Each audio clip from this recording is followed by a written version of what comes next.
প্রিয় দর্শক, আসসালামু আলাইকুম রহমতুল্লাহ। আশা করি আপনারা সবাই ভালো আছেন।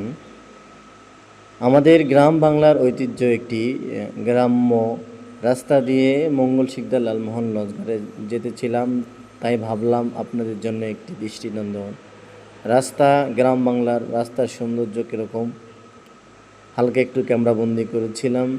আল্লাহ পাক রব্বুল আলামিন প্রত্যেকটা জায়গায়, প্রত্যেকটা প্রান্তে এক এক সৌন্দর্য দিয়ে আল্লাহ তাআলা সাজিয়েছেন। মহান আল্লাহ তাআলার অশেষ এক মেহেরবানি যে একটি দ্বীপ জেলা বলা, যার চারিপাশে শুধু নদী আর নদী।